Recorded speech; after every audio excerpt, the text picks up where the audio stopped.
como nós temos conduzido a nossa vida.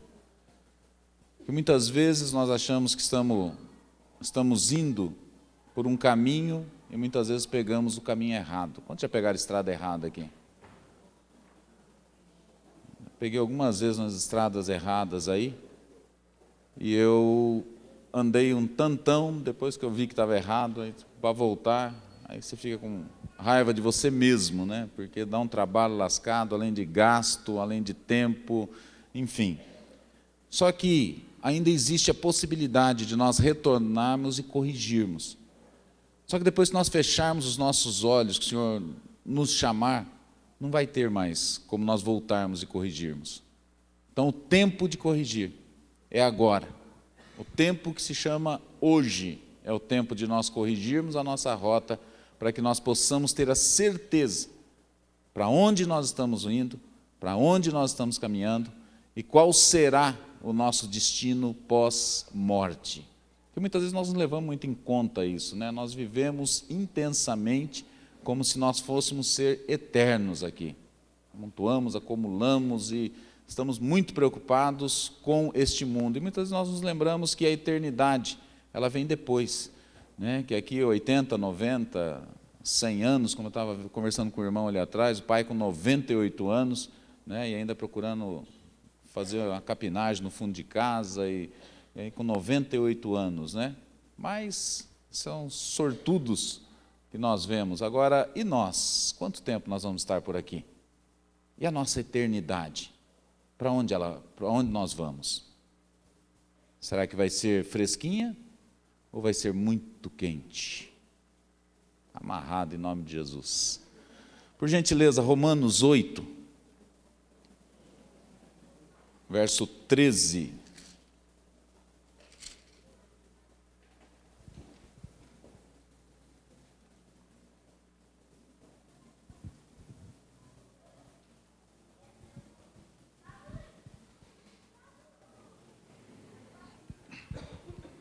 Romanos, capítulo 8, verso 13. A palavra do Senhor diz assim: porque se viverdes segundo a carne, caminhais para a morte, mas se pelo Espírito mortificardes os feitos do corpo, certamente vivereis. Amém. Pai bendito, a Tua palavra é poder para nos transformar, nos libertar e nos conduzir para a vida eterna, meu Pai. Nós consagramos a Ti esse tempo e Te clamamos ao Espírito Santo para que o Senhor venha falar conosco, para que o Senhor venha ministrar as nossas vidas e que o Senhor nos tire daqui nessa manhã, meu Pai, com a nossa esperança renovada, com a nossa vida transformada, com o nosso coração em paz, em nome de Jesus. Amém e amém. Então, o propósito dessa ministração é saber aonde nós estamos e aonde nós queremos chegar. Eu gostaria de falar nesta manhã sobre 3 tipos de pessoas. Primeiro, são os incrédulos. Segundo, os que dizem que creem em Deus, mas andam segundo as inclinações da carne. E terceiro, os que creem e andam segundo o que professam e decidiram mortificar os feitos da carne.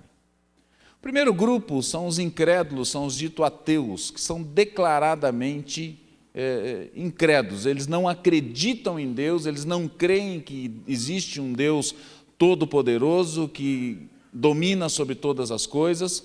Eles não acreditam numa vida pós-morte, são as pessoas que acham que morreu, acabou, e que nós temos o nosso destino e que a nossa sorte somos nós que fazemos, que não existe um reino espiritual que não domina sobre esse reino terrestre que nós estamos vivendo. Esses são os declarados incrédulos.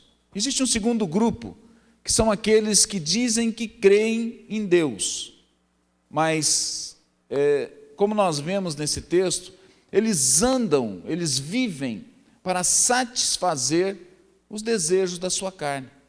Eles andam, as suas práticas, o seu falar, o seu olhar, o seu caminhar, as suas práticas, elas contradizem aquilo que elas professam, né? Dizem uma coisa, porém as suas atitudes revelam outra completamente diferente. E o terceiro grupo as pessoas que mortificam a sua carne. Eles vivem para a glória de Deus. As suas atitudes, elas glorificam o nome do Senhor, elas entendem o propósito pela qual elas foram chamadas, que nós fomos criados com um propósito muito bem definido, que é para nós manifestarmos a glória do Senhor, o poder do Senhor, por onde quer que nós passemos. E manifestar a glória do Senhor é manifestar tudo que Deus tem e tudo que Deus é. Então, as pessoas que creem e agem dessa maneira, agindo, mortificando a sua carne, a sua vida tem sido para a glória do Senhor. As pessoas têm olhado e têm visto através dessa pessoa a presença do Senhor caminhando aqui na terra. Em nossos dias, as pessoas estão brincando com o Evangelho. Em nossos dias, as pessoas elas querem viver um Evangelho light. Nós vivemos na época do culto ao corpo, onde é tudo natural, onde tudo é light, onde é tudo... Agora vocês vão convir comigo que tudo que é light, ele não tem o mesmo sabor do que aquilo que não é light. Você comer um sanduíche de queijo branco com pão integral, ele é bem diferente de você comer um x-salada com queijo, com hambúrguer bem frito na chapa, com a gordura, um bacon em cima. Vocês vão convir comigo que um lanche assim ele é bem mais gostoso, E assim também é o Evangelho. Quando o Evangelho não é light, quando você vive aquele Evangelho de verdade, com intensidade, ele tem outro sabor.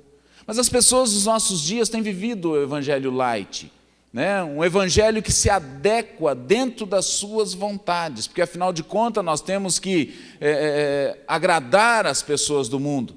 Então nós temos que fazer tudo de maneira que agrade ela, não pode ser nada radical. Então eu tenho que ter um palavreado chulo como os meus amigos de trabalho, eu tenho que contar piadas, tenho que rir das piadas deles, piadas picantes, porque afinal de contas senão eles vão me excluir. Enfim, as pessoas levam tudo de uma maneira muito light, e às vezes podem ser surpreendidas, muitos vão ser surpreendidos naquele dia, quando poderão chegar diante do Senhor, e isso é bíblico, quando diz: Senhor, mas em teu nome nós expulsamos demônios, em teu nome nós curamos enfermos, e o Senhor vai dizer: apartai-vos de mim, porque eu nunca vos conheci. E as pessoas acham que estão caminhando para a vida eterna, quando na realidade elas não estão caminhando para a vida eterna, mas estão caminhando para a morte eterna. Elas estão caminhando para o inferno, elas têm uma vida de derrota, de tristeza, de infelicidade quando estão aqui, e quando morrerem ainda não vão gozar da vida eterna no paraíso junto com o Senhor. Então, pessoas que estão vivendo, muitas vezes dentro das igrejas, pessoas que estão vivendo ao nosso lado, mas com condutas que acabam desagradando o coração do Senhor e que não testificam que são realmente filhas de Deus. Pessoas que querem moldar.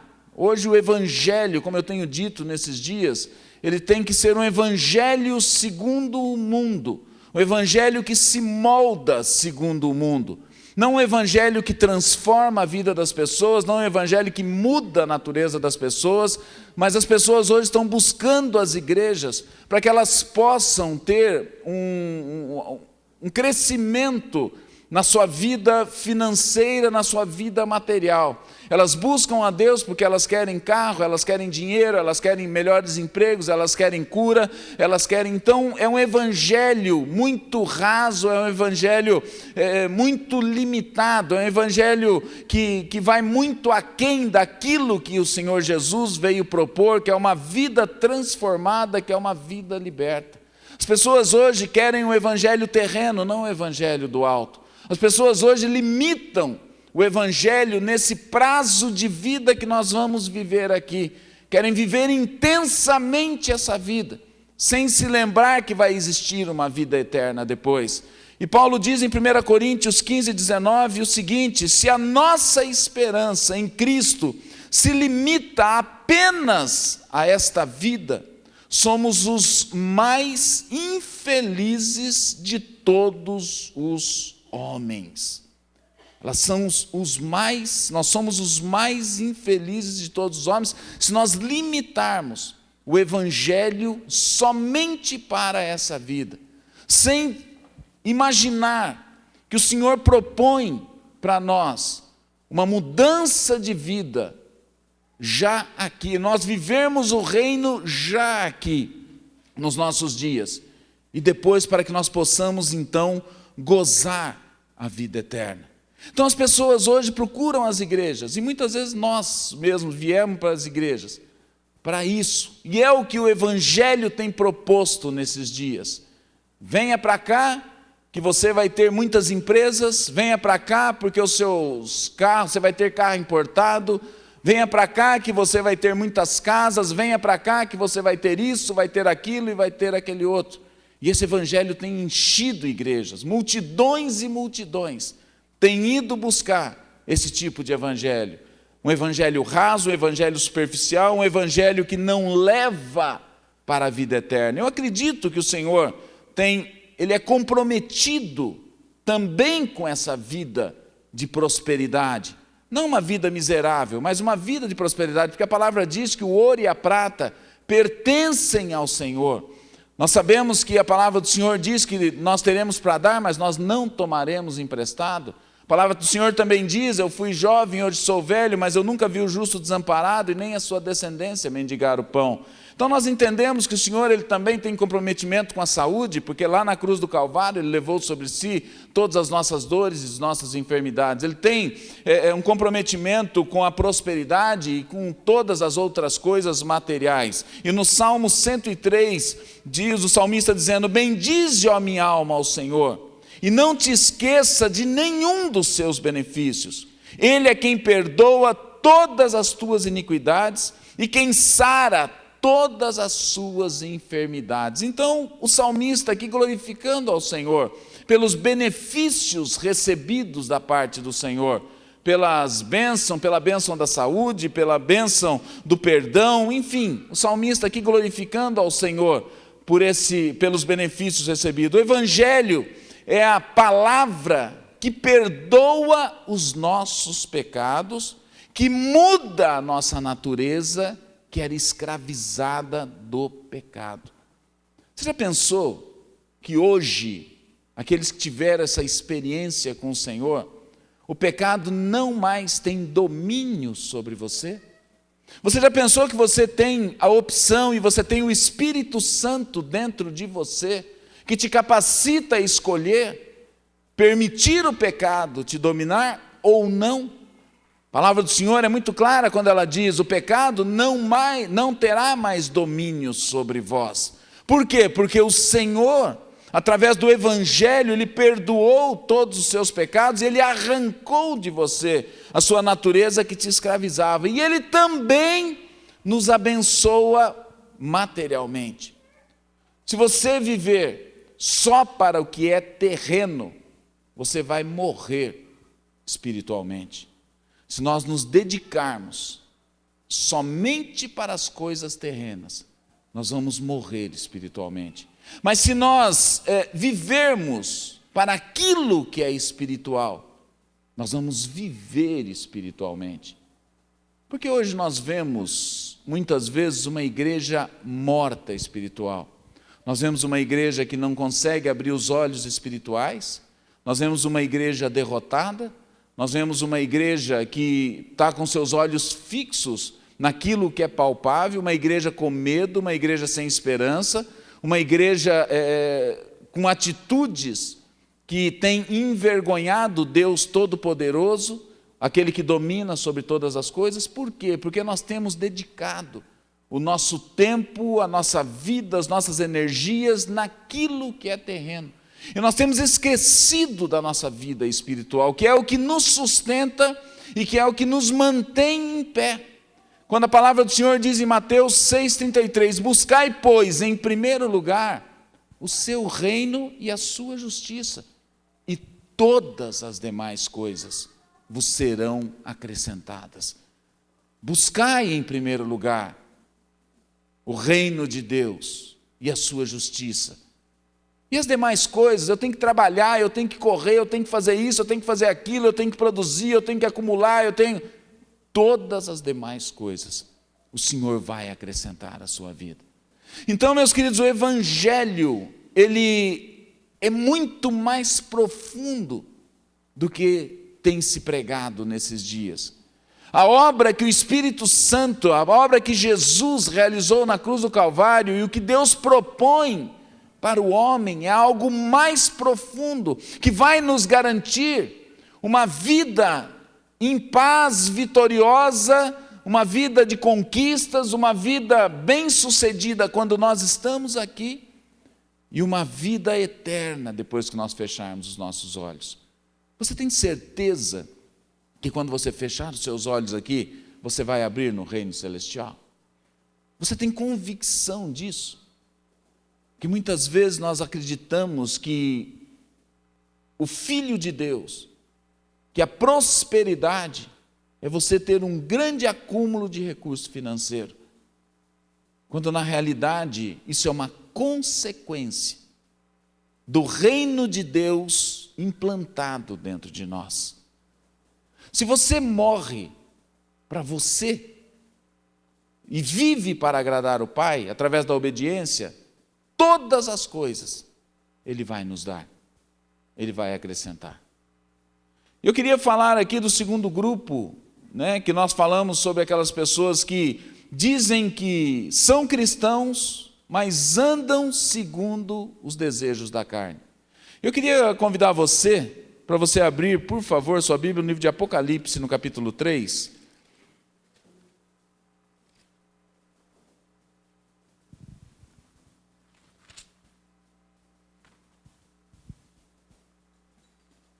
Quando o Senhor escreve uma carta à igreja em Sardes, Apocalipse, capítulo 3.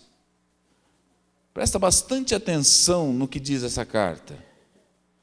Ela diz assim: ao anjo da igreja em Sardes escreve: estas coisas diz aquele que tem os 7 Espíritos de Deus e as 7 estrelas. Conheça as tuas obras.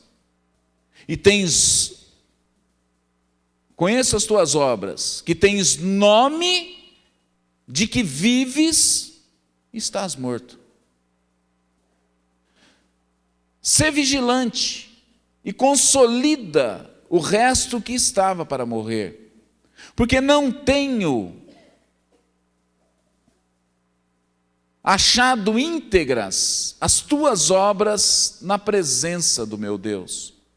Lembra-te, pois, de que tens recebido e ouvido. Guarda-o e arrepende-te. Portanto, se não vigiares, virei como ladrão, e não conhecerás de modo algum em que hora virei contra ti. Tens, contudo, em Sardes, umas poucas pessoas que não se contaminaram com as suas vestiduras, e andarão de branco junto comigo, pois são dignas. O vencedor será assim vestido de vestiduras brancas, e de modo nenhum apagarei o seu nome do livro da vida. Sabe, muito sério isso. As pessoas às vezes dizem: não, já ganhei a vida eterna, já está tudo certo. Só que aqui a palavra diz de apagar o nome do livro da vida, o nome que já estava escrito no livro da vida. A palavra fala de apagar esse livro. Por quê? Por causa de uma conduta que não agrada ao Senhor. Pelo contrário, confessarei o seu nome diante do meu Pai e diante dos seus anjos. Quem tem ouvidos, ouça o que o Espírito diz às igrejas. Deus está falando aqui com a sua igreja em Sardes. Ele está falando para eles o seguinte: eu conheço as obras de vocês, mas vocês têm feito coisas que não têm me agradado. Existem algumas poucas pessoas que estão com vestiduras brancas, que não se contaminaram com as práticas erradas. E ele fala aqui de apagar o nome do livro da vida. Sabe, então isso nos faz parar e nos faz pensar como nós temos conduzido. Muitas vezes nós temos tido uma rotina, né, de cristão. A gente vem nos cultos, a gente lê a Bíblia, a gente tem o nosso período de oração, uma vida normal. Nós participamos das células, às vezes a gente até vem nas vigílias. Sabe, a gente tem uma prática de quem olha, fala, não, está tudo em ordem. Isso é um cristão verdadeiro, é um cristão que se destaca. Mas quando na realidade nós temos vivido para nós mesmos, nós temos pensado somente nos nossos sonhos e nos nossos projetos, nós temos pensado somente em como nos agradar e satisfazer os desejos da nossa carne, para que nós possamos ter prazer, para que nós possamos ter alegria segundo aquilo que nós entendemos que é a prosperidade, que é a vida abundante que Cristo nos prometeu, que Cristo conquistou para nós lá na cruz do Calvário. Nós temos vivido para dedicar o melhor das nossas forças, o melhor das nossas energias e os melhores dos nossos recursos para o nosso bel prazer. E nós não estamos nem um pouco preocupados com aquilo que Deus está pensando e com o propósito do Senhor para conosco. Por que nós fomos criados? Eu fui criado para mim acumular, para mim ser uma pessoa muito rica, ter vários diplomas e para mim ser feliz. Foi para isso que eu fui criado. Não, você foi criado para glorificar o nome do Senhor. Você foi criado para manifestar por onde você andar tudo o que Deus tem e tudo o que Deus é. Sabe, então o Senhor tem nos chamado para nós mortificarmos a nossa carne, para nós não dar vazão à nossa carne, para nós não ressuscitarmos, como diz o mundo, o gigante adormecido dentro de nós. Mas o Senhor tem chamado para nós diminuirmos. E as pessoas muitas vezes dizem que são cristãos, mas andam segundo os desejos da sua carne. Já ouviu as pessoas dizendo, Deus me criou para ser feliz. Realmente Deus te criou para ser feliz. Mas ser feliz segundo o padrão bíblico e não segundo o padrão do mundo, que é muito diferente. É completamente diferente. Sabe, a felicidade que o Evangelho nos propõe é algo sólido, é algo estruturado. A felicidade que o mundo propõe é algo vulnerável, como palanque no banhado.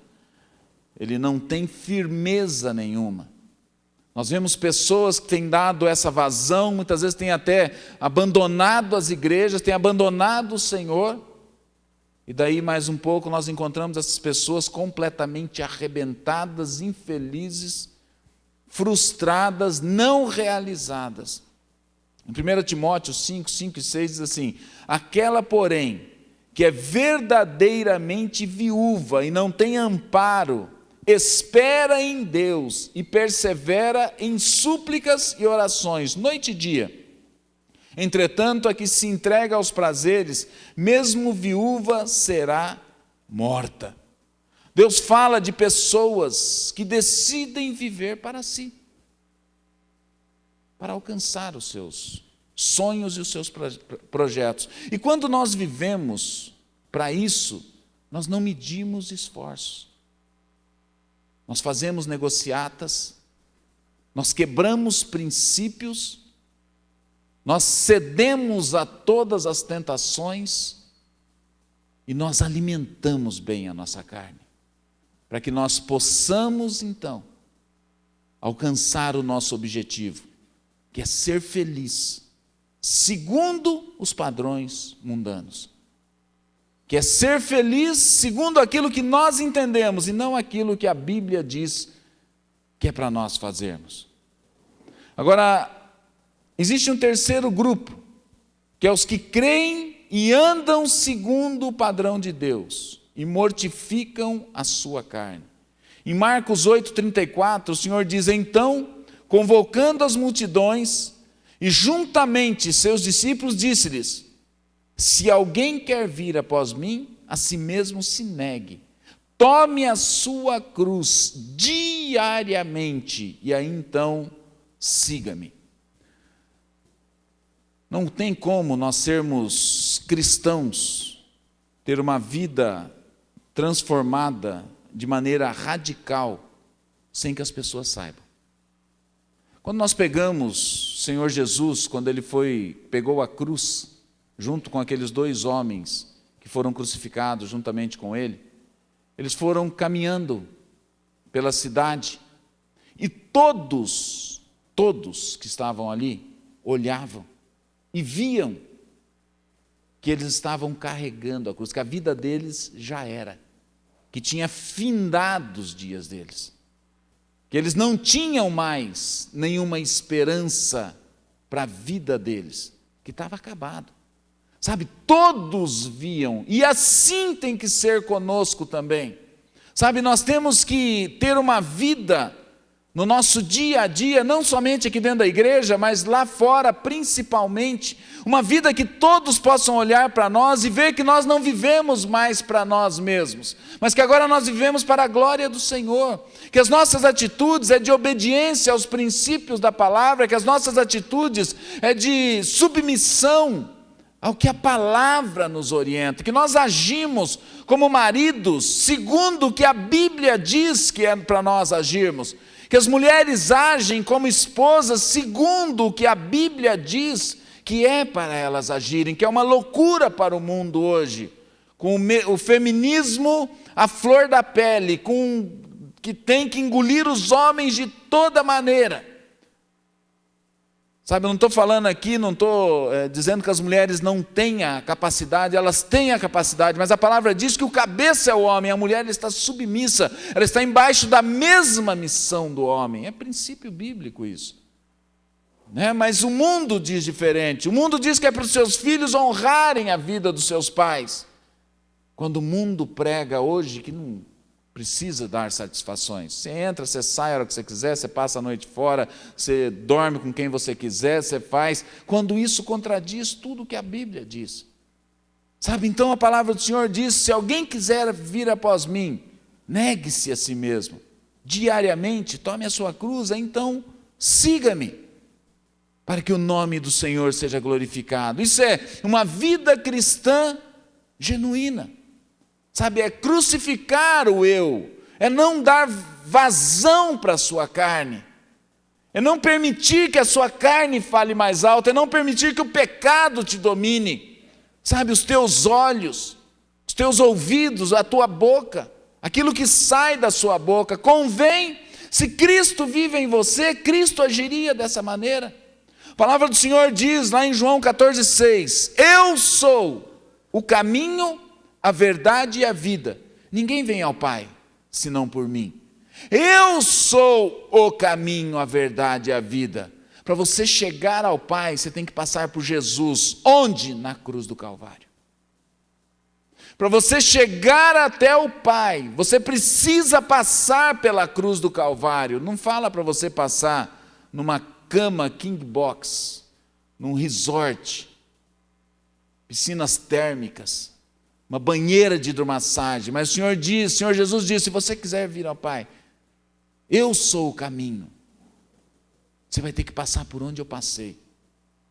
E ele passou pela cruz. Quando nós passamos pela cruz, aí a porta ela é aberta para que a gente possa então chegar até o Pai. Quando nós decidimos viver para nós mesmos, nós comprometemos as bênçãos de Deus para a nossa vida.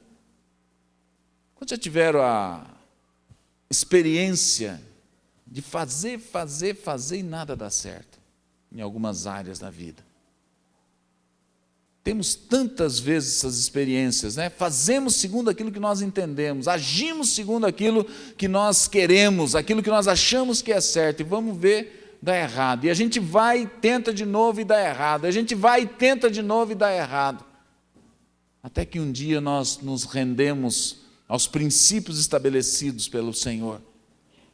E ali então as coisas entram em ordem. Eu lembro quando eu era adolescente, meu pai algumas vezes falou para mim, falou, você parece um... Não lembro qual animal que ele usava, se era um burro empacado, alguma coisa assim. Você vai, você taca a cabeça na parede, aí você volta, aí você vai, taca a cabeça na parede de novo, aí você volta, você vai, taca a cabeça na parede de novo. Ele falou, o caminho é esse aqui. E assim o Senhor fala conosco também. O caminho é esse aqui. É o caminho de negação. É nos submeter à obra do Espírito. Em Gálatas 2:19b diz assim, estou crucificado com Cristo, logo, não sou mais eu quem vivo, mas agora é Cristo que vive em mim. Estou morto, estou crucificado para os meus desejos, para as minhas vontades, para os meus direitos. A vida de Cristo, ela só pode nascer em nós. Só que primeiro nós precisamos morrer. Não tem como a vida de Cristo nascer se nós não morrermos. É impossível. Primeiro nós morremos, depois Cristo nasce em nós. Primeiro nós nos arrependemos, depois nós somos perdoados dos nossos pecados. Quando nós atendemos algumas pessoas ao longo desses anos, pessoas vêm chorando, arrependida dos seus pecados, das suas atitudes, que só levaram à desgraça. Então as pessoas vêm chorando, você vê que estão arrependidas por tudo aquilo que fizeram. E ali então o perdão entra, e ali então a vida de Cristo nasce, e ali então começa uma nova caminhada.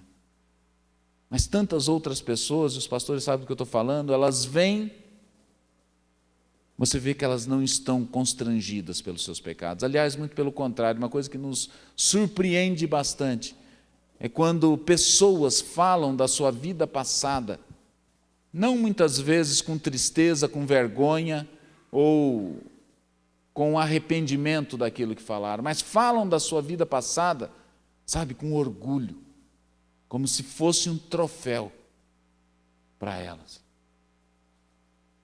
Porque eu bebia todas, porque eu ficava com tantas pessoas, porque eu dormia com não sei quantas pessoas, porque eu ia para as baladas, e a pessoa fala como se fosse um troféu para ela, como deveria falar, mas como se fosse uma vergonha, arrependida por ter seguido esses caminhos. Diferente de quando as pessoas às vezes vão testemunhar, constrangidas. Eu tenho uma pessoa lá da comunidade de Rolândia, que ele não fala, ele teve um passado assim terrível, terrível, terrível, terrível. Bandidagem, envolvimento com drogas, tráfico, algo terrível. Mas ele não fala do seu passado. Algumas coisas que eu sei, as pessoas que comentam, eu perguntei, mas ele não fala, você vê que ele não gosta. Aquilo constrange ele. Ele fica envergonhado. Você vê que entrou arrependimento, que houve transformação, que Cristo habita dentro daquela pessoa. Sabe, é uma pessoa limitada, que está no processo de santificação. Já é outra pessoa hoje. Quem vê não acredita no que Deus está fazendo. Mas Deus continua fazendo. Mas é uma pessoa que não gosta de comentar, porque aquilo constrange, aquilo gerou arrependimento. Sabe, é isso que nós temos que morrer, nós temos que nos arrepender, para que Cristo, então, possa se manifestar. Em João 12:24 diz assim, em verdade vos digo, se o grão de trigo caindo da terra não morrer, fica ele só. Mas se morrer, ele produz muito fruto.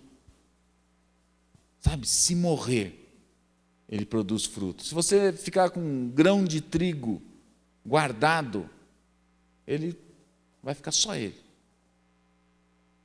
Mas se você plantar, tampar, ele vai apodrecer e ele vai rachar, e dali então vai sair vida. E de um grão, saem inúmeros grãos de trigo. Então nós precisamos morrer. A semente, ela só germina depois que ela morre. Lembra quando a gente era pequeno, que fazia experiência com os feijão no meio do algodão? Você colocava lá o feijãozinho, tampava ele, molhava o algodão e deixava. Um dia você ia cheirar que ele estava um fedor lascado. Aí a pouco ele começava a sair um galinho verde, e aí crescia o galinho verde ali. Assim é com as nossas vidas. Sabe, nós nos sentimos a pior das criaturas. Somos convencidos pelo Espírito Santo dos nossos pecados, da justiça e do juízo. Aí nós morremos. Só que depois Deus começa uma obra tão bonita nas nossas vidas, de santificação, de regeneração, de transformação, mudando nossa mente, mudando nosso coração. As pessoas querem o poder do Espírito Santo. Quando nós olhamos na igreja de Atos, vemos que o Espírito Santo veio, aqueles homens falavam em novas línguas. Só que a primeira coisa que Deus mudou na vida daqueles homens foi o seu falar.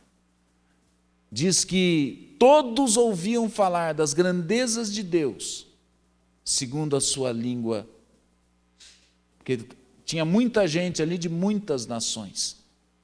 Então Deus muda, Deus mudou o pensamento daqueles homens, Deus mudou o falar daqueles homens, Deus mudou o olhar daqueles homens. Aí depois houve a manifestação do poder do Senhor. Mas primeiro eles foram transformados, primeiro eles foram mudados. O fogo desceu, mas o fogo queimou tudo aquilo que desagradava a Deus. E nós queremos somente a manifestação do poder. Sabe, mas o fogo do Senhor desce e queima tudo aquilo que não agrada a Deus. E muitas vezes não é nem um pouco gostoso. Mas a obra está ficando tão bonita. E depois então ele manifesta todo o poder dele. Aí depois ele manifesta toda a glória dele. Aí nós somos testemunhas dele, por onde quer que nós passemos. A vida de Deus só vai ser vista quando nós morrermos para nós mesmos. Eu não vou nem muito longe. Dentro da sua casa, a sua esposa tem visto a vida de Deus em você? Marido. Dentro da sua casa, seu marido tem visto a vida de Deus dentro de você? Mulher. Seus filhos têm visto Deus através de você, pai e mãe? Seus pais têm visto Cristo através de você, filhos? Puxa, meu pai é coração duro, não se converte. Mas será que ele tem visto Cristo através de você? Você tem honrado, você tem sido um filho obediente, você tem sido um filho que honre ao Senhor? Você tem sido um marido que tem cuidado da sua esposa? Como o lado mais frágil? Você tem sido a esposa que tem sido submissa ao seu marido, tem orado pelo seu marido? Não vamos nem para a vizinhança, vamos deixar ali dentro de 4 paredes, dentro da nossa casa. As pessoas têm visto isso em nós, nós temos crucificado a nossa carne, nós temos negado os nossos direitos, ou nós temos dado murro na mesa e dizendo, eu tenho os meus direitos. Só que morto não tem direito. Cristo veio para servir, para lavar os pés. Ah, mas você não sabe o que ele fez. Não sei, não quero nem saber. Eu sei que a palavra diz que é para você fazer. Ah, mas você não sabe a praga da mulher que eu tenho em casa. Eu não sei, não quero nem saber. Era o melhor que Deus tinha para você. Agora você trate de honrar com a vida dela, de orar pela vida dela, de cuidar da vida dela, de guardar a vida dela como o lado mais frágil. Ah, você não sabe a praga do marido que eu tenho. Também não quero saber. Mas Deus diz que é para você honrar, que a mulher calada, ela ganha o seu marido incrédulo, diz a palavra. Por que ela ganha calada? Pelas suas atitudes. Nós temos uma família toda hoje que está dentro da comunidade em Rolândia. Por quê? Porque tinha um filho que ele quando dava os estresse nele, ele socava o carro, amassava o carro, chutava, quebrava as coisas dentro de casa. Aí um primo dele começou a ir na comunidade, chamou ele, foi lá um dia, na primeira vez que ele foi, ele teve uma experiência com Deus e já começou a mudar. Aí veio a irmã, veio o cunhado para ver o que estava acontecendo com ele. Aí ficaram. Aí veio o outro para ver o que estava acontecendo, ficaram. Aí vem pai e mãe, ficaram também. Por quê? Pela atitude, pela mudança, eles viram Cristo através da vida daquele moço. Sabe, não deixava a carne extravasar, mas agora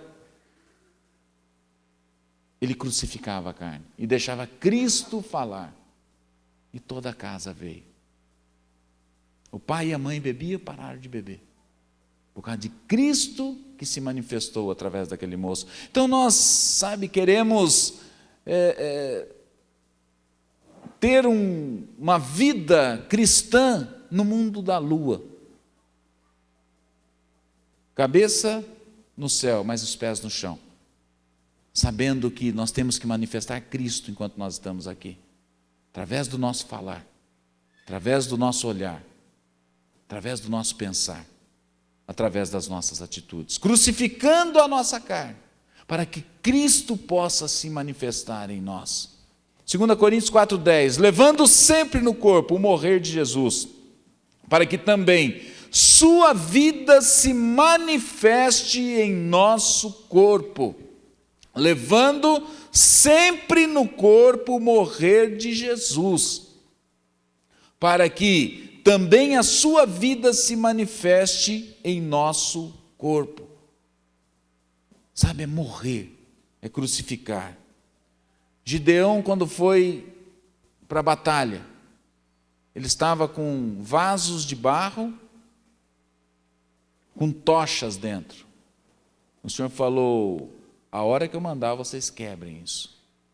A luz que estava dentro daqueles vasos só se manifestou quando os potes foram quebrados.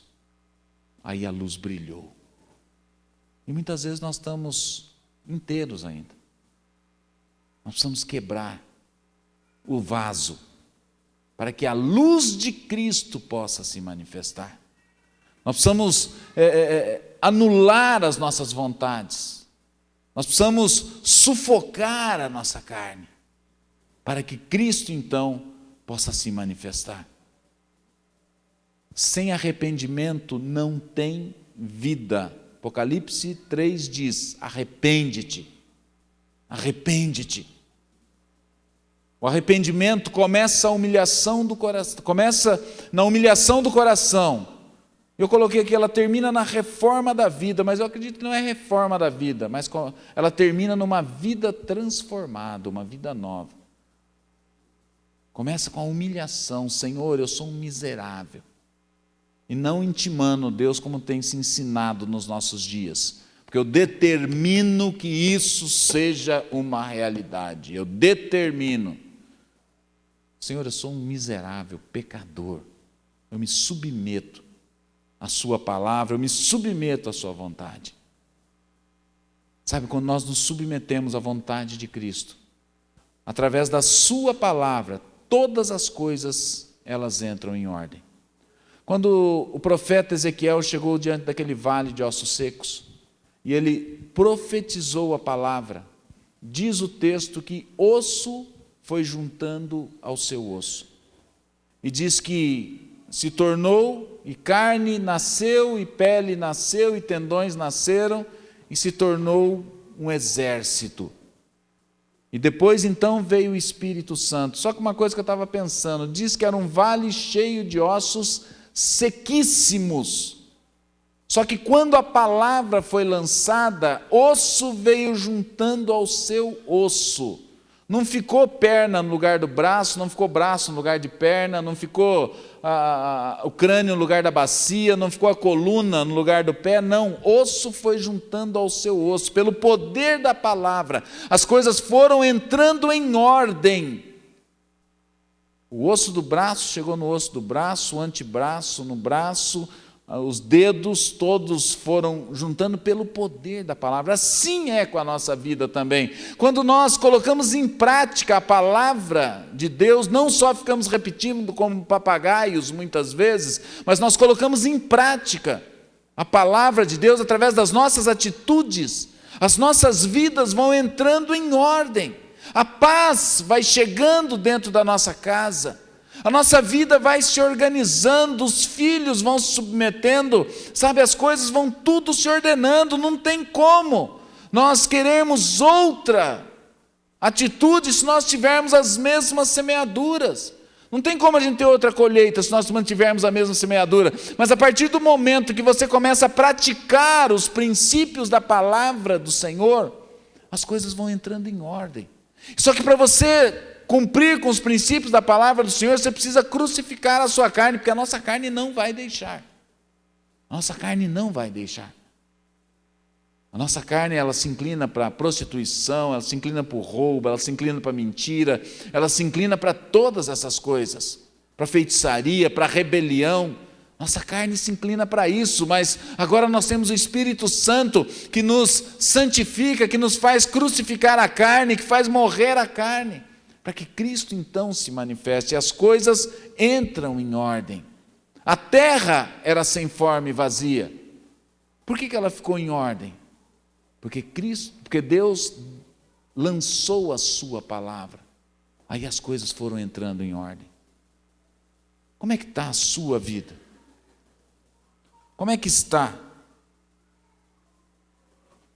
Você é o primeiro grupo? Primeiro grupo você não é, porque você está aqui dentro da igreja. Você é o segundo grupo? Diz que crê em Deus, mas as suas atitudes negam isso? E você acha que está num caminho de vida, mas está num caminho de morte? Você acredita que o Evangelho é somente para aumentar o seu status social, seus bens materiais, um crescimento financeiro? Ou você está no terceiro grupo, onde você tem mortificado a sua carne, permitindo que Cristo se manifeste? Que grupo você se encaixou? Só você pode dizer. Nós não conhecemos e não estamos aqui para julgar ninguém, mas só você. E o Senhor nos traz essa palavra para que nós possamos caminhar para a vida eterna e não para a morte eterna. E não vamos muito longe, vamos reduzir dentro da nossa casa. Como têm sido as nossas atitudes dentro da nossa casa? Quando você está longe dos irmãos, você tem colocado em prática a palavra do Senhor? Para onde você está caminhando? Aonde você está? E para onde você está caminhando? Onde você vai chegar?